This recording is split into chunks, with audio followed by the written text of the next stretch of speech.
Hey, good afternoon, everybody. Tom Stewart here. I'm with Liz Trotter. Our guest today is Matt Ricketts, and this is Smart Business Moves. Hola, y'all. Hi. Matt, how in the world are you? Doing great. Just got back into town at midnight last night and full day, but it was fun. I love a busy day. We haven't had you on in a long time. Yeah. So looking forward Wait a to minute. getting caught up here. Yeah. And you got Wait a in minute. at midnight last night, Matt? You want to tell us about that? Yeah, I was at Tommy Mello's event this week. I don't know if anyone's familiar with Tommy Mello. I'm sure a lot of people are. He's got a coaching program called Home Service Freedom. I went to the regional event down in Phoenix. Just a lot of information. It's really interesting to see these other trades really professionalizing. So we talk a lot about, man, I've been talking to you guys about professionalizing the industry for, I feel like, a better part of a decade. There's Mark Baker. I talked to him about professionalizing the industry. We chat offline quite a bit. And man, they're doing it. Like, give us some examples. Garage doors. Well, I mean, make it fun. Think about your experience with like the trades 10 years ago, right? Mm-hmm. When you needed to hire a plumber. What was that like? What was the experience like? I can tell you right now that I hired Hoffman Brothers to do some work for me around my house the other day, and I ended up signing up for a subscription for them to send me my filters, and they're just so how they're going to generate more money off of every interaction. And I was happy to spend $1,000 because, man, it was a great experience. I booked it online. I sent pictures of what was broken. They came with the right parts because I gave them the exact information in advance, so I didn't have to wait to get it fixed. And then they were here. They're like, well, we already did a service call and our minimum is X. Like, do you want to do something else? So I actually had them fix something else that was like kind of bothering me about the house. So, I mean, happily spend $1,000, but that company's a $120 million plumbing company.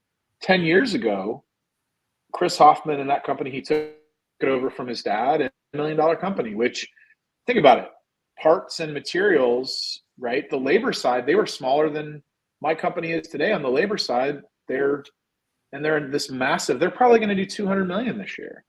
And they're not PE, that's not private equity. That is a family-owned generational business that is very sophisticated in how that they run their operation and just, operational excellence throughout their entire organization. They have their own training center where they can turn a tech from someone off the street in a matter of months, and they can get a plumbing tech out making money in, it used to take years, and now they've got that done. But anyway, at this event, there's a lot of companies like that. There's also companies that are doing $1 million trying to figure it out, just like all the rest of us in the house cleaning industry, and a lot of trades that are similar to ours in terms of that are very labor driven and don't have a lot of things to sell outside of that. There was chimney sweeps there, but a lot of those companies, they figured out how to be $10-20 million companies. That's actually not that uncommon. And that, I don't know any $10 million house cleaning companies yet. You guys know anybody yet? I mean, I know a couple that are getting close. Family with multiple locations. Yeah. I know a couple. But they're getting there.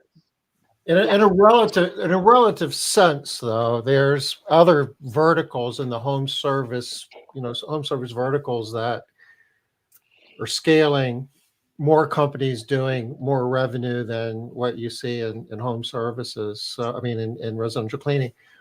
Why do you think that is? Yeah. You've got to be learning something. You're hanging out with people that are doing what, a lot of house cleaning companies aspire to do. What's the secret sauce? I think there's still I still think there's the issue of the barriers to entry are still low, that people underprice their service. They're not creating enough value to get the price that they want. We talked a little bit about brand. I think brand matters, investing in your brand. If you roll up in a ratty vehicle that looks like it's falling apart, and your tools are crumbly, and all your communication is lacking, and you're not giving them a great experience, why should they pay you a good price, right? Like, if you can give them an A+ experience where they booked online, like you had on point communication throughout the whole thing, your people show up in a pristine uniform with clean tools, all their tools and their kit are branded, I mean, and they show up when they were supposed to show up. There's no excuses. All of that stuff is your brand, right? That's like who you are. And people mistake their brand for their logo, and they're both, right? It's they're all kind of interrelated, but that's part of it, I think. And there's a lot of people that, I mean, I've had great employees of mine that have gone out and started cleaning companies, right? And I'm really happy for them, but they'll get to like 50 employees and it all falls apart. So I think we froze up here. Like they'll get to 50 employees and they hire their first people and they're not charging enough. They don't have enough systems in place. So they basically built a job for themselves. So I think price matters. I think our industry has a long way to go in terms of like where price should be, where price could be. And I think that operational excellence is lacking still. I think we oftentimes think good enough is good enough, and the consumers deserve more. If you're gonna charge a premium, you're gonna need to do it. So I think as an industry, we all should be pushing each other a little harder to, you know, to deliver higher levels of service, to run better operations, to deliver on our promises, because one bad apple makes us all look bad. You know, I think, you know, and we should be helping each other. I think what I also saw is they're all helping each other. They're very collaborative in terms of like, there's plenty of room for everybody. I think sometimes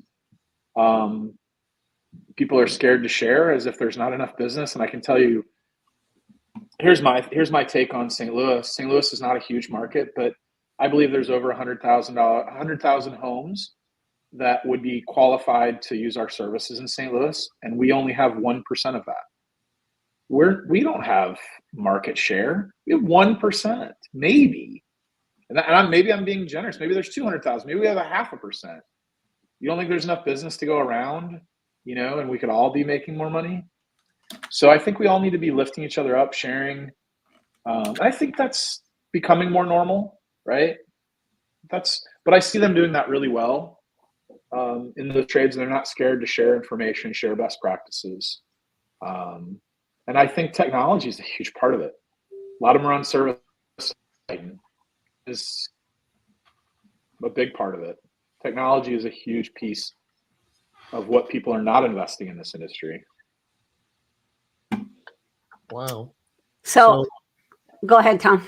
No, I'm just wondering where do you see it going? Do you think that the transformation you see in some of these other home service verticals that we'll see it in the house cleaning industry? I do. I think we have to be better managers of our businesses, though. We have to professionalize the management of our businesses. Scale helps. So one of the things that is missing, and we're all kind of working in our little fractured silos, and it's really hard to have all the things that you need, like when you're a $4 million business, or I know some of you are a $500,000 business, and it's like, it's hard to have all the things you need, like HR and marketing and all the things, right? And all of that gets easier with scale. And you know, I don't even know what scale is. Like we have a budget for 4.6 million this year. That's our kind of goal. We've got a run rate now of 4.2, and I don't consider that like anywhere near the scale to do the things that we need to do. But we are professionalizing the management in our company. We've adopted EOS, like Traction. If you've read the book, is, you know, it's been around forever. And I remember there were years ago when people told me to read it, and I read it, and I was like, I didn't get it. I was like, why do all this? I was joking with Tom on another call about budgets. I was like, why should I have a budget? That's like restrictive. It like makes my skin crawl to tell me what to do. You're going to tell me how to spend my money? I'm going to do what I want. But having a budget, having a scorecard, that's resource planning. That's telling you how much you have as far as like when you need to hire a tech and when you need to buy a car and all whatever resources you need. And Tom's a logistics guy. He came out of New York logistics, and he probably told the story before. But I mean, that's what budgeting is. It's not just like, it's not looking at what happened after the fact. You do need to do that too, but it's good realistic planning to tell you where you're going to end up, and and then managing all of the things to get there. Like, what are the KPIs? What are the levers that I have to, affect that resource plan that I did? Man, these other businesses are so much more sophisticated financially. Like, that's another thing. Like, just, I'm not even gonna get into all that. Like, some of it's over my head. Like, like the word EBITDA is thrown around like crazy, and but they're squeezing profit out of things that we don't even think about. I mean, it's like they're squeezing profit out of how they buy a piece of equipment and where it goes on the balance sheet. And without getting into all that, I know like that might not even be a thing people even think about as their balance sheet in this industry. It's just like, I could tell you until a year ago, I didn't even care.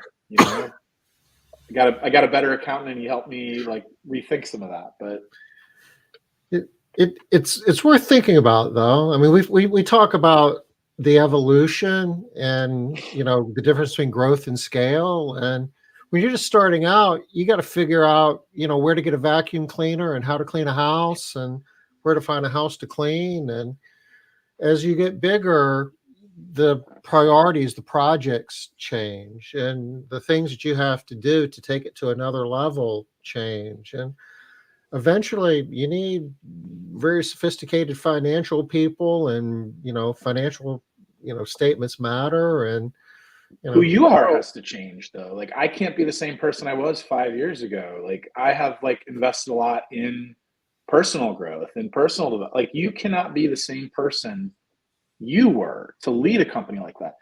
And I envy some of you that are better at the culture stuff than I am. Like, some of you guys, if you had some of the technical skills I had, and I had some of like your soft skills, oh my God, I'd be 5 times the size. So I'm working on that personally to improve my soft skills and like to get better at that stuff. So yeah, you have to be a different leader than you were. I used to take this from a military approach. Like, I came out of aviation, and I was like, we're gonna do things by the manual, and like we're gonna the rules are the rules, and of course the rules are the rules, and the process of the processes, but like just meeting people where they're at is a lot more important, and lifting them up. I'm I could have listened to Liz years ago. She told me this stuff. But yeah, you have to change as a leader too, and always be developing new skills, and that's important. So not just all those hard skills matter, but also being a better leader matters a lot. All right. So you mentioned, so I know we're going to talk about creating a culture of leadership, accountability. You're going to talk about your pods a little bit, which I'm super excited about. Also, I can't wait for you to show your vehicle. So awesome. But you said that one of the industries that you had seen was chimney sweeps. Chimney sweeps doing, did you say 100 million, 10 million? What'd you say? Oh, I don't know. I mean, I know that there's a guy, Mark Stoner, out of Nashville that has probably like a $30-40 million chimney sweep company. Maybe he's not out of Nashville. He's out of Tennessee somewhere. And I think got to be someplace with a lot of fireplaces. Yeah. You don't think of of it as Mary a Southern Poppins. thing. I know. I'm like, that market cannot be that huge. I mean, not everybody has fire. We all have houses. We don't all have fireplaces. So, like, what are they doing there, Matt? What's the thing So there? I think so Mark wrote a book called Blue Collar Gold. I'd have to be repurposing a lot of it, but professional management, like getting more out of the sale, selling instead of. Here's the problem with that industry, and typically up until recently was like they didn't have CRMs and databases, and every time they had to do a sale, like they'd be selling again next year. Now they have people on service plans, and like there's an expectation you're going to come out twice a year, and that doesn't seem like a big deal. Like, we think about that because we come out all the time, but a lot of industries, you're just waiting for them to call. You're waiting for your phone to ring. So they've taken maybe pages off of what we do, and getting more high frequency recurring out of these customers and these jobs, and they've taken the approach of selling safety.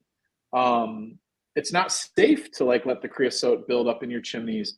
The garage door guys are really selling safety, because if you look at a manual, like I was installing a garage door opener, and on the manual, like setting up the garage door opener, it was like risk of injury or death. It was like 10 times in like the first page of just setting up the garage door opener. And I was thinking about it. I was like, is there a more dangerous thing in my house other than my furnaces, right? Like those could, you could, poison yourself if they're not treated well or running well. You've got electrical systems in there. You can electrocute yourself. You can, there's a heavy, they're heavy. If you don't have the safety sensors right, they could hurt a child. I mean, there was a time where like America didn't care about these things. You didn't even have those little safety sensors that we all take for granted running across the ground. I think more people probably. Wouldn't you think more people die falling in the bathtub though than getting hit with a garage door? Yeah. Probably, but like, it's good marketing. It's excellent marketing. Put the fear of God in everybody. Right. Stay away from that garage door. Hire a pro. And it actually worked because look, Matt's like, man, I don't have anything. I wouldn't touch that spring. Look, I know a lot about physics, and I wouldn't touch that spring. Think about how much coiled force is in that spring on your garage door. I had my spring come off once, and I was looking online on how to, like, this is like I was in my 20s, and I was like, going online for the wrench on how to do that, and like, I was like, no, this is, even then I read it, I was like, oh, okay, that thing goes off and you could die, right? Like, I'll leave that to the guy. I have done that before. When you were telling me the story earlier, it's like, yeah, I've done that a couple of times, and both times is like, I could really mess myself up if I wasn't careful. Because it takes a really big wrench, and if it slips, it would hit you in the head and make a big. I laugh because I'm like, I'm an accumulation of scars and injuries from bad decisions and sports and things like that. So like, I definitely think through those things now. Like, I've got this big open shoulder surgery scar from years of mistreating my shoulder. I'm like, certainly don't need any new scars from messing around with garage doors. So, I'll pay those people. But they've been able to tell a story about like when they come in, like, we're going to use these rollers. They're better than this, and they're going to upsell on this. They're gonna have good, better, best. And if you like try and leave there without doing a thing, be like, you've got to sign a waiver that like, hey, like you refuse to do this repair, and like, we don't want it. We're not taking responsibility. So, like, may God have mercy on your soul. Yeah, I mean, I'm not saying, and I'm not saying like you have to use tactics like that. So some of their sales tactics, they would not work for our industry. Like I've had this conversation. Robin Murphy and I talked about it. Like, you can't sell like they sell. Like, we have to like always have the utmost trust. And I know that they don't believe that is in their nature to be, it's not trustworthy, but like, you can never do a hard sale in this industry. I don't think you don't want the electrostatic spray disinfectant. Well, here, you're going to have to sign this waiver, because if somebody catches Ebola, we don't want to be responsible. Yeah. So that kind of sale doesn't work, but think of it like this. You get an objection on, so the most common objection, what is the most common objection probably people throw up when getting this? There's probably two that I can think of. For house cleaning? I gotta ask my spouse or the price, right? Yep, and look. So let's just talk about the spouse one, right? So we've always gone, and I'll give you an objection tip on this that we use that's very effective, and you can throw this in. So customer says, I've got to talk to my significant other. Absolutely. Definitely talk to them. Here's what we can do though for you, and it might make it even easier to have that conversation. If you really are interested, we can get you scheduled. You'll get your online booking portal. You'll be able to show them all the details. They'll have a login, you'll have a login, and you can show them your schedule, price, everything will make more sense. And if you want to cancel, just reply to that email, cancel. We don't charge you anything, but you'll have it all set up for you. Does that sound good? And then if they say no, be like, all right, cool. Let's finalize a couple of things, and we'll get a little bit more information for you. Just in case. So if they've already said no, just in case, the next available thing we have is next Thursday. Before that sells, I just want to let you know that probably will sell out. I mean, it's a little bit of pressure, but we'll ask twice before we're going to let them get off the phone. I mean, so we're going to make sure that we ask for that sale, even if they said they want to talk to somebody else. That's fine. We understand. So that's an example like where that is a little bit of pressure, but it's not.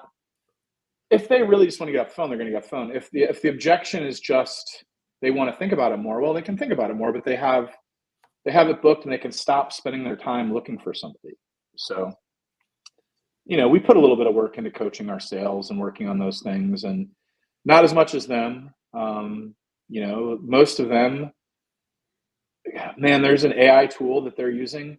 They're going in with an iPad with all of their pricing, and that iPad is recording their conversation.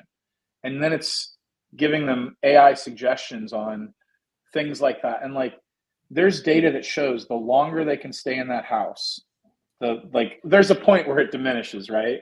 But the longer there's like a curve where like the longer they can stay in that house. So if they're there 30 minutes, the close rate's 20%.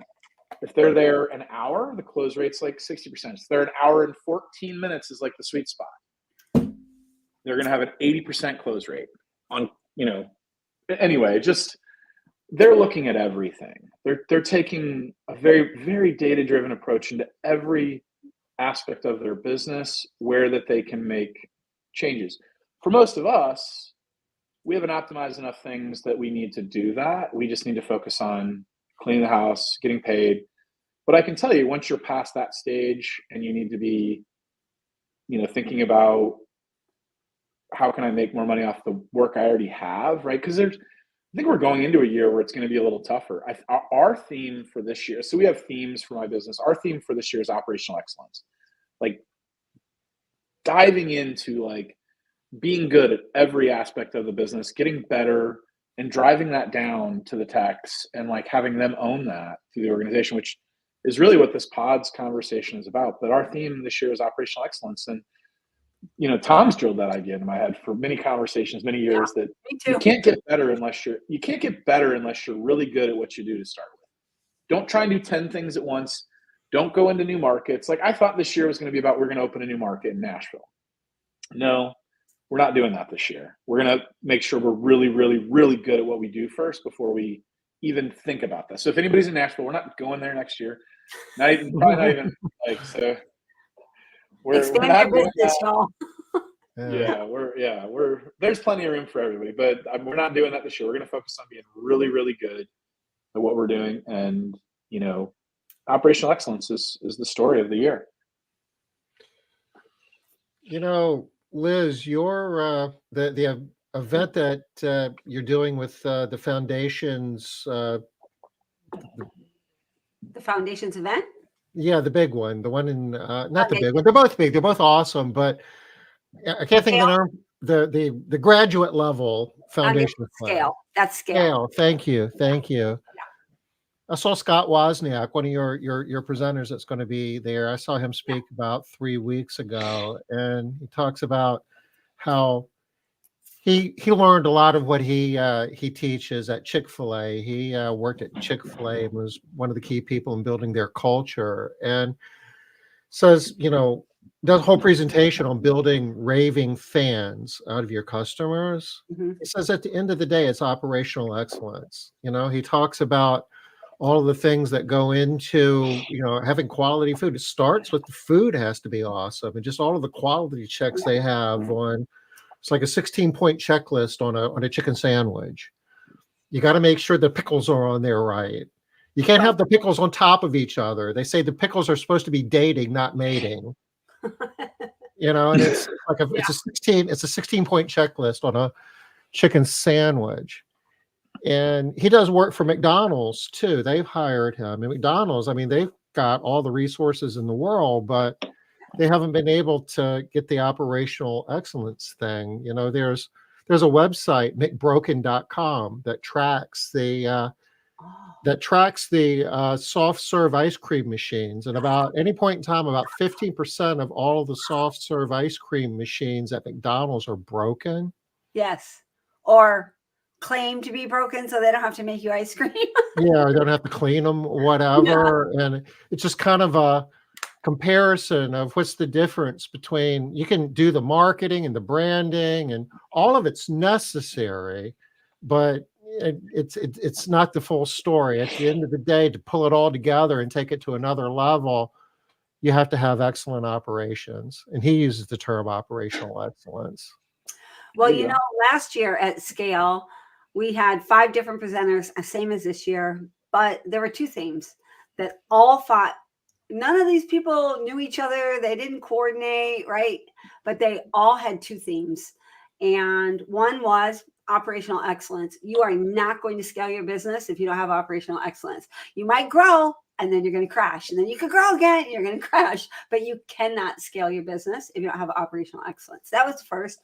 And the second one was you have to have a team. You have to have a good team. And if you have a good team, it's not happening. I don't care. The minute you lose that one key person that's so important in your office, everything's crumbling. So it's not about a person. It's not you.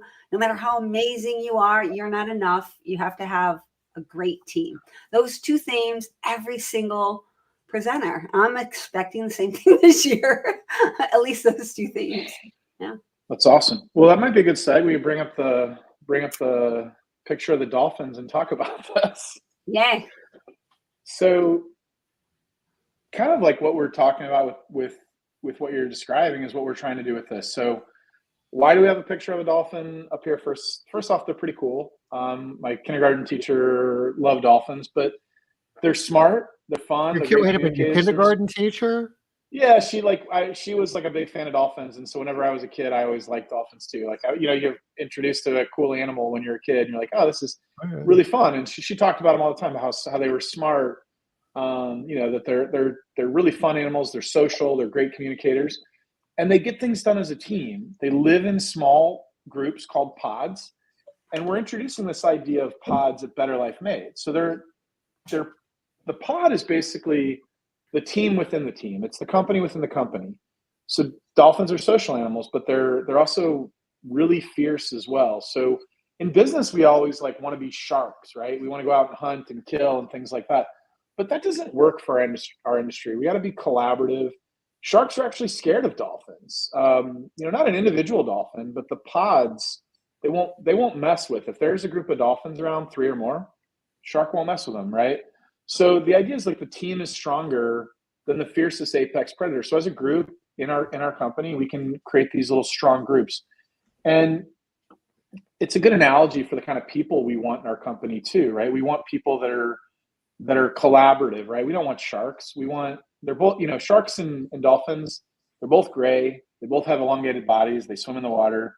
But that's about as close as we really want to each other in terms of how we'd want to be, near those people, right? So sharks are solitary. They don't work well with others. They're not team players, and they'll eat you if you're not careful. In fact, I was actually, and sharks are amazing animals too for their own reasons. If anybody's a big shark fan, I don't want to offend you.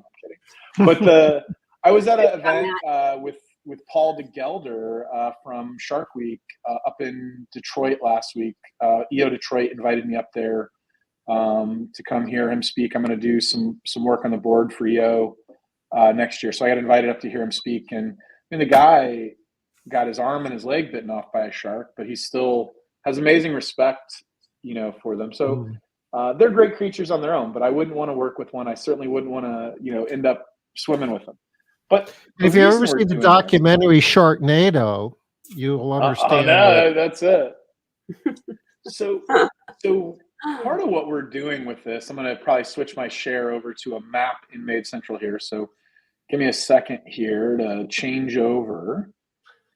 Part of what we're doing is we want to create, I'll go to this screen here, and then once I'm on that screen, what we're trying to do is create pods that are geographically located near where people live and where they work already.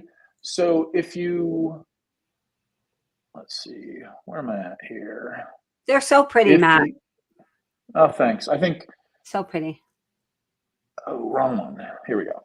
So if you look at the area we cover, right, we're covering these big areas, and MaidCentral makes this really kind of a unique thing we can do. So we already have zones that are defined in MaidCentral. MaidCentral allows you to create satellite offices, and we can assign employees to individual satellite offices. We're actually going to use these vans as mobile offices where there's going to be meetings once a week, and every day of the week in a certain part of town, there'll be one of our vans having a meetup. But at any given time, those vans will be stocked with vacuums, equipment, tools to fix things, and we're elevating our trainers to a new position called field supervisor, where they're given a chance to to lead and run a small team within the company, getting management experience for up to 12 employees, running a weekly meeting, giving them, elevating them and elevating their ability to lead others. And, titles matter, right? So trainer, they put that on a resume, they put that on LinkedIn.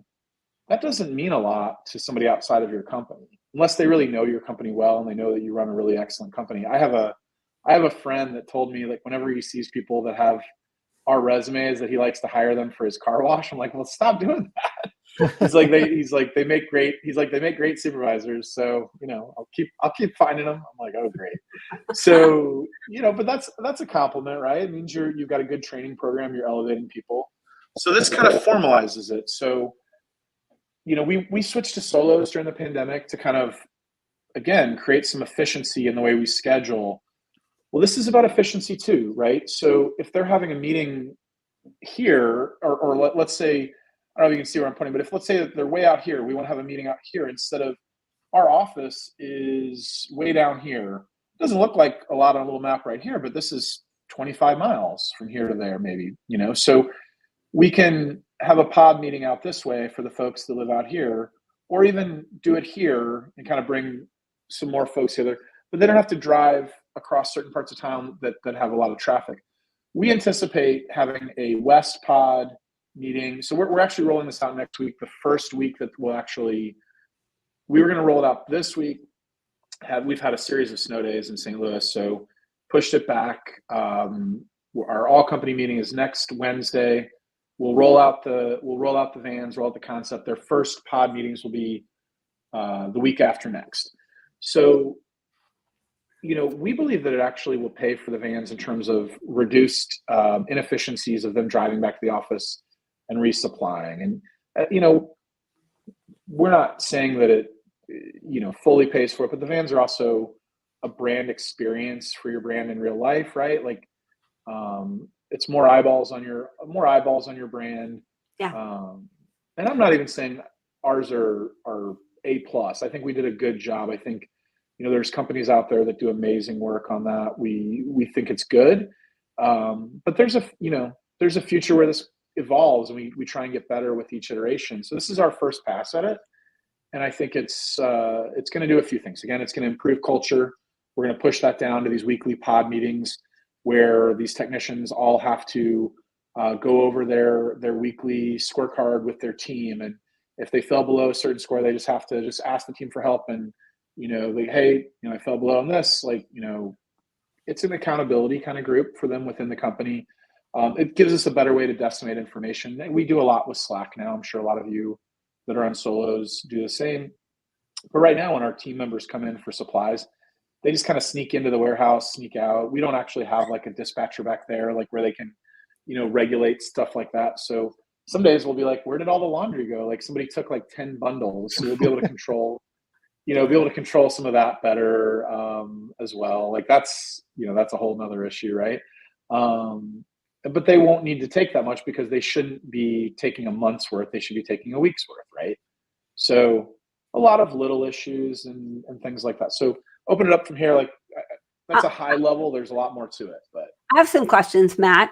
So how many people do you envision being as part of a pod?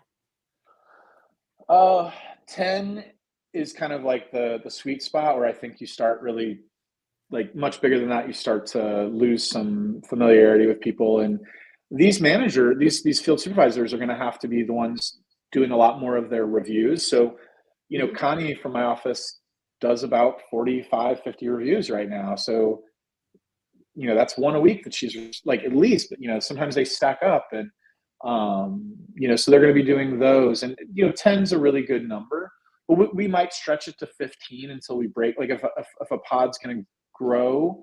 So let me see if I have, I don't think I have, shoot. I thought I opened it up here. Maybe it's right here. Well, let me just search for it. What I'm looking for is the accountability chart that has it. So accountability chart is kind of like your org chart, right? So we we built this into our upcoming org chart, and here it is.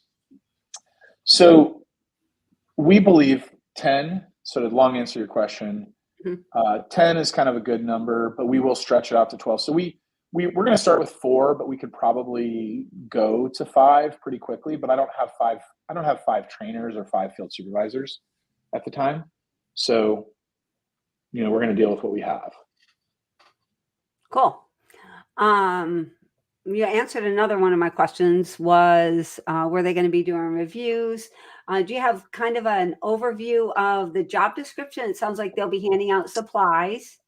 I do. I don't think I have that prepared. I think I have like the project, kind of what they're going to be trained on. We're going to have, all of them are going to do the PHC cleaning. Is that Breese's? I get it confused in my mind. PHC is the online course. Okay. So they're all The we all RT have done that. certification or the ISSA residential Okay. certification online. Okay, so they all have that now. They're going to all need to do The one you helped write, Matt. Yes, I know. Sorry. They all do that one now, but then they all are going to do the more technical one. So I've got 2 of the 4 that have gone through the Oh God, I can never get them all straight. HCT. That's why we shouldn't have all these acronyms. They like we're going to teach them how to run a meeting. So initially, Amanda, who's our field supervisor, our field manager, her title got moved to manager, and she's from field supervisor with us. She's going to basically go around and help run these until they're all up to speed on it. We're going to give them some more training on how to communicate effectively. They'll get some training on conflict resolution. We've got to get them all a credit card. So we want them to be problem solvers in the field. So if one of their team members in their pod has a problem, they can go to the store. Let's say a coffee maker's broke out in the field, like, they broke something. They can go run to Target and take care of it, right? They'll have that. They'll be defined a slightly different uniform. They'll have a pink polo instead of the pink t-shirts. Let's see, what else? You mentioned there's a weekly meeting. Yep. Is that done in person or do they do it electronically? So we're going to create an address for where each pod is going to have a satellite office. We're going to pretty much use Walmart parking lots off of major highways, basically. So like Walmart tends to actually be very conveniently located in St. Louis, right off the highway. You can pull right off. There's either a Walmart or a Sam's Club. We're going to kind of use their parking lots for these. And a lot of them have fast food restaurants on the lot there. So like a Culver's or something like that, where we can buy everyone a coffee. So the location is going to be one of these places where it's going to be set, and it'll be set in the software inside of MaidCentral with a satellite office that'll be kind of set. But if we need to move the satellite office because they tell us, hey, I can't imagine they're going to have a problem with us coming in and buying coffee for all of our employees, once a week. So I think they'll be happy with it. And we're not going to just do it at a fast food restaurant that's not sitting on one of these lots that doesn't have a lot of extra parking. So we're trying to be thoughtful of the kind of places we would do it. So do you actually go inside of the coffee place and everybody sits down there? If it's cold, we'll try and go inside. If it's a nice day, we'll stand around the vans and unload and just do it. Maybe the pod 10 is a pod 5, like where there's in and out of there in 5 minutes to get their stuff. But the idea would be to go inside of like Chick-fil-A or Culver's or wherever and get a coffee, have a quick little powwow. 10 people is, that's not overwhelming to that business. They can handle that. And we might buy them breakfast once in a while too. I mean, it's meant to be kind of just a good chance to connect and push down some culture. So in person at these locations all over town. So, back to the map, like, oops, keep going the wrong one. So Red Pod will be somewhere in here, but not at our office, because our office, we just don't have the parking to do it. Like I can't bring 10 extra people in the morning at our office. The City Pod will, try and do something here. So it doesn't look like it's a lot further, but for those of them that live in the city, not having to brave the traffic in and out, and we have, close to 300 customers in the city. So, a good size of our pod will be right here. So somewhere right around here, there's a Target off of 44 in Hampton. We'll do something there. Up this way towards Olivet, there's a good amount of business that's along this corridor right here off of 170. So they're going to be based off of like easy access points to, like, you kind of look at the map and you look at like where all this density is. It builds up along, like, oh, there's a highway here. Interesting, right? Like, oh, there's this artery right here, and there's a lot of traffic along this artery right here. A lot of your business does build up along those arteries. A lot of housing is developed along those things. So it'll be where the geography is convenient for the team members. And you can map that in MaidCentral. I don't have it on this map because it has customer data kind of too prevalent to share publicly, but you can kind of do heat maps and look at where your employees lived compared to where customers are. And we'll be basically finishing that this week and picking out the location for these pods and assigning everybody in the next week. So, and will they? So it sounds like they're going to have one meeting a week. What will the pod supervisors do the other days? So great question. So they're going to have the vans fully stocked. They will have to probably, so there'll be meetings 4 days a week. Wednesdays, they won't have a pod meeting because that's going to be, all of them will come to the office for their kind of all together meeting with all the pod leaders. Yeah. So Monday, Tuesday, Wednesday, Monday, Tuesday, and then Thursday, Friday, at least initially, is when these will all be. And so their vans will be stocked though. So if people need things, and they're only going to be scheduled to about 80% capacity so that they can go help people at the end of the other day, stop in and push other team members through. And again, that builds culture when somebody's behind and they know that they're going to have that. That's the other thing, is that in MaidCentral, you can just run a filter on the schedule and find all the people in that pod and see who's close by to help a lot easier. When team members fall behind, we rely on that a little bit. Like, so we schedule 2 houses a day, and some people want to do 3, but there's days where somebody calls in and then how do you figure out how to do that last house? So the pod leader will have some extra capacity on their schedule, or it'll get put on someone else's schedule and they'll go help. But if somebody needs something, that extra 20% of flex time that we're kind of building into their schedule, if they need to run to the store or help somebody with a supply, they don't have to drive all the way back to the office. And maybe we do a lot with Uber right now to get, like, when somebody forgets something, we don't want them driving back to the office. Quick tip, it's like $15. It's a lot cheaper than somebody driving there and back to your office when you're paying them $19 an hour. So everybody get an Uber account for your business. It's super cheap to move supplies around. The Uber drivers are like, they're not huge fans of it, but No. they don't want to do it. They don't have to pick up the job if they don't want it. So yeah, they don't necessarily love it. I'll tell you a funny story about this. I was in Phoenix again for that event. I was cold in, like, you're at a thing. And I didn't bring my sweater. I left it at my aunt's house, who lives in Phoenix. I went and watched the Chiefs game at her house. They're from Kansas City originally, and I left my sweater there. And I told her, hey, I'm going to send an Uber to go pick my sweater up. I'm cold at this event, because I was going to go out to dinner with her and grab it later anyway. She laughed. She's like, all right, fine. Lady picks it up, and she's like, and we are far out. Like, if you know Phoenix at all, like, my aunt lives like on the city limits of Scottsdale at 52nd and Shea. Like, those are 2 big intersections there. So, we're on Shea Boulevard, but we're at like 130th and Shea. It is like 30 minutes away. And, and the lady gets there and she's like, what did I bring out to you? I was like, a sweater, it's cold. And she like rolled her eyes at me. She's like, oh my God, I thought it was something important. It was a sweter. She thought she had a heart. I was like, it was important to me. I mean,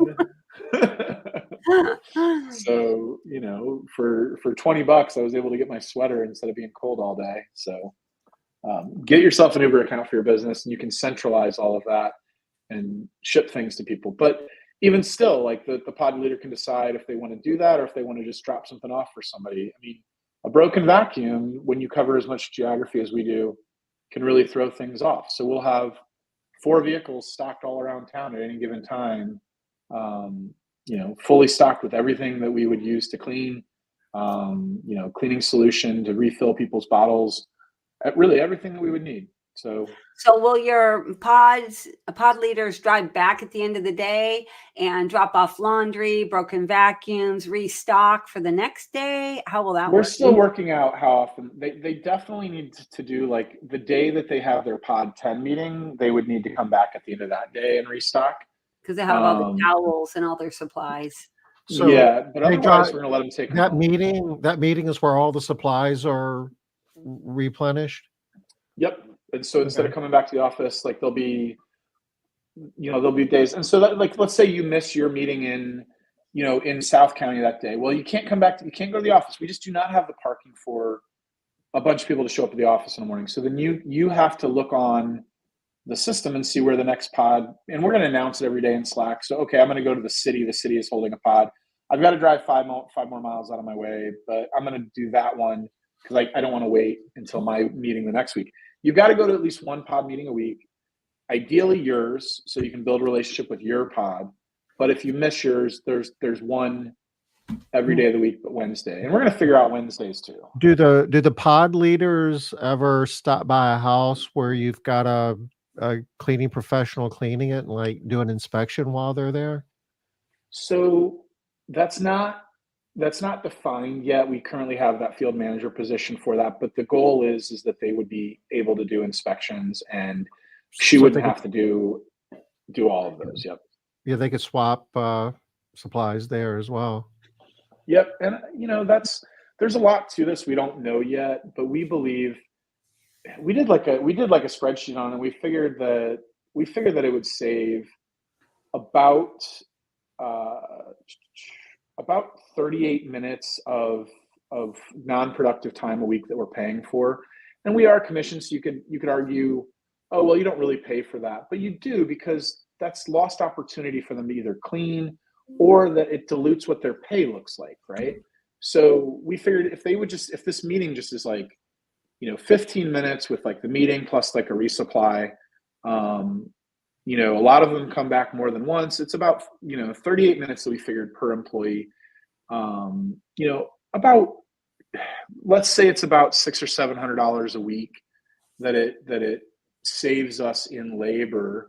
But if it increases morale because their average hourly increases, I don't know if I can quantify that, right? Like how do I quantify that?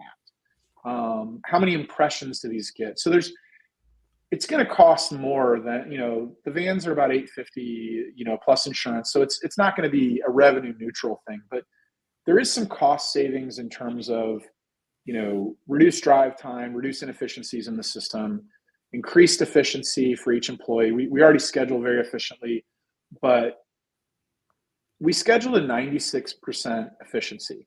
But what really happens is we average about 86. And that's because of them driving back to the office and lost efficiency, right? If that can go up 5%, their wages go up 5%. 5% on $22.50 an hour average, another $1, right? So their average hourly looks better. They feel better about the job, even though they didn't make any more money on the final check. It does all those things for us, and it does it for them too. It makes their life better, and that they're not driving back and forth to the office. They're more connected to their team and to the culture of the company. A lot of things we don't know yet. Do you see the pod leaders being involved with, like, the interview hiring process or the training? No. Yeah, they are the trainers. So they do train. And that's why they probably will go back to the office. A lot of, like, our trainers do go back to the office every day anyway, because they're picking up a trainee on their days. So on the days where they don't have trainees, they could, start from home. But most of the time, the trainees come to the office for now. That may change with the pods, where they just meet the trainer at a set location instead. And, I don't know, like, we'll have to ask the trainees if they feel comfortable leaving their car at, like, a Sam's Club. You know what I'm saying? Like, Sure. it would be, we don't know those things yet. Like, we're still going to figure those out. Yeah. As of now, I guess I forgot that the trainers do really start from the office most days, because they're picking up a trainee at the office. The trainees for the first 2 weeks start at the office. Do they have a computer where they could go in and make schedule adjustments, team assignments?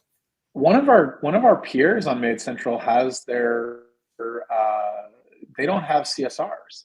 So one of my good friends on MaidCentral has pushed this down to the idea that these folks take support calls from customers, and that's even a little that's a little wild to me. But yeah, that's a possibility to some degree, that this becomes like your support team too. And yeah, like they're going to handle, for this other company, we're not committed to the shed, but they're handling all the quality issues. They're addressing it. They're setting tasks in MaidCentral for follow-up. And, but yes, all of our trainers right now do have an iPad, with, kind of a preset, menu of things on there, like our training manuals and other things. And MaidCentral as well. Evolves, though, their responsibilities could expand.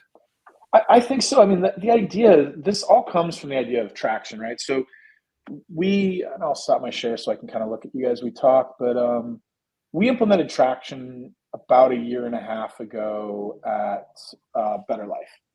And for those of you that are familiar or not familiar, EOS, Gino Wickman wrote a book about it. It's just a management process of how you can run a business, and it works really. It's a recipe, right? Like, those of you that like to, paint your own masterpiece may not love it, but I'm kind of a follow the recipe kind of person. I like structure, and I like being able to look at what's been done and what works. And I don't need to put my own spin on it. I don't need to feel like I was the architect of that. So, but if you do, it may be stifling, but it allows you to elevate the people that you already have in leadership by giving them, numbers that they own, right? There's things that they're reporting on each week that they're responsible for. And, you start with your leadership team, and then you bring it down to your field service team, and then you bring it down to your techs. We want traction to be all the way down to the technicians by the end of this quarter, that they own their numbers every single week. The numbers they're responsible for are their quality score, their efficiency, and their productivity. And they can speak to why they have those numbers and how they can improve them. I love the idea of them having 3 numbers too. I mean, I've always been a huge advocate of them having at least 1, but boy, I love the idea of them having 3. And that they're watching all of those numbers. That's gold. Matt, you were talking about with your pod 10s. Do you have an agenda that you're planning on following for that time frame? Yeah, and I probably had it somewhere, but that's a really short amount of time, especially if you're going to get coffee and. Right. The rough agenda is, well, if you're going to get coffee, you got to get there a little bit before the meeting starts, right? Yeah. So if you want a paid coffee on the company, you got to get there. That's kind of the way our quarterly meetings work. Like, we have breakfast, and like the meeting starts at 7:45. If you want to get your plate full, you either wait until the end, or you got to get there by between 7:15 and 7:40, fill your plate, but you're not going to get up in the middle of the meeting. So if you roll in at 7:41 or whatever, just sit down and wait. You'll grab some food on the way out. It'll be a little colder, but the same kind of thing here is we're going to try and make sure these start on time, that they're efficient, and that they're not a time suck of them. How do you control that? You take all the serving spoons away? We just get started, and just like clap once, clap twice. No, you do some of the speaker techniques where it's like, clap once if you hear me, clap twice if you hear me. Pretty hard to talk if you're clapping, right? You get them all settled in. It's like, all right, everybody settle in, grab food at the end. We're going to get started, and just, you roll on. You let them eat if they've already got a plate, but I don't know. I think taking the serving spoons is probably genius. That seems so easy, much faster, much simpler. 7:41, we moved all the spoons. So next week we'll have to give that a try. I don't know if anybody on my team is watching, but Connie, if you're watching today, pull the spoons at 7:50 or 7:41, and we're gonna start right on time. for us, there's no perfect with this. Just getting it started is where we are with this, and then we'll refine it over time. The biggest thing is, we had a goal of sub 100% turnover last year, and we fell short of that. And we think that culture and driving that down is a big part of it. I think we ended up about 130%. We actually are up to about 150% right now because we had a little bit of attrition at the beginning of the year. And we really believe that we have a great opportunity for people. We pay well, we offer full benefits, but we're missing just a little magic piece. And we don't know what it is. We don't know if this is all of it, but trying to do it all over Slack, there's something missing there. There's that face-to-face interaction, that connection to the company, it's not there. So yeah. Can you believe how fast an hour goes? Well, I know we're kind of pushing up on the top of the hour. Anything we gotta? Yeah, we got a couple of things we should probably share.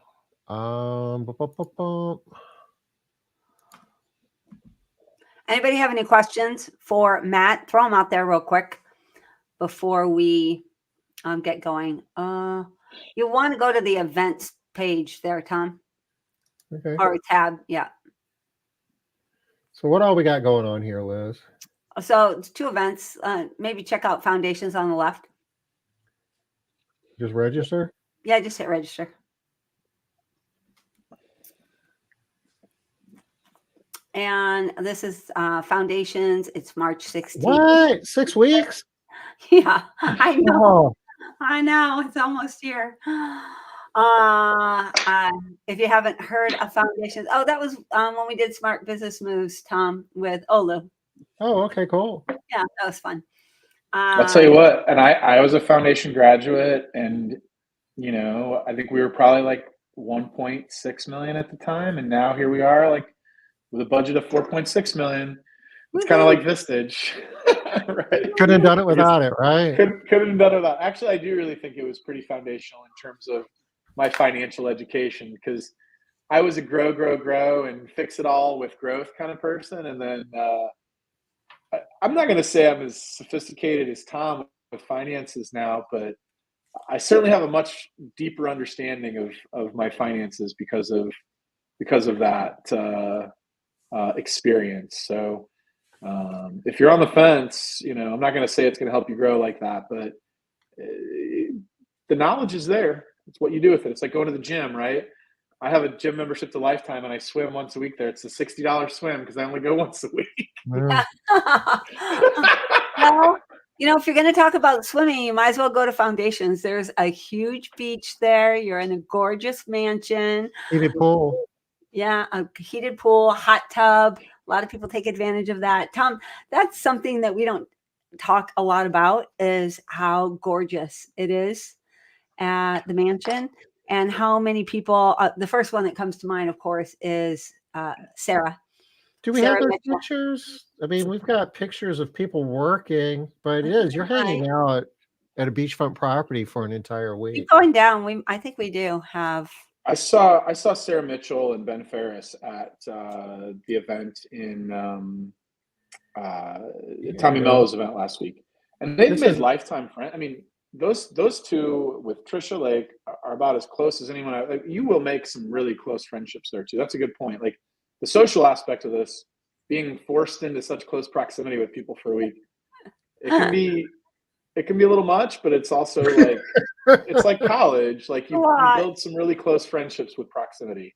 It's true. That's right. Like Sarah, Trisha, Ben, they are fast, lifelong friends because of Foundations. I think they're about as close as any friends I have from college, where you spent like months and months to get Yeah. And they travel together and they have vacation together. And it's a real strong bonding experience.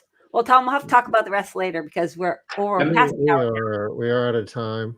Yeah. But I have to bounce, guys. I got to take my daughter to piano, so I'll let you guys. Hey, Matt, thank you. This was awesome.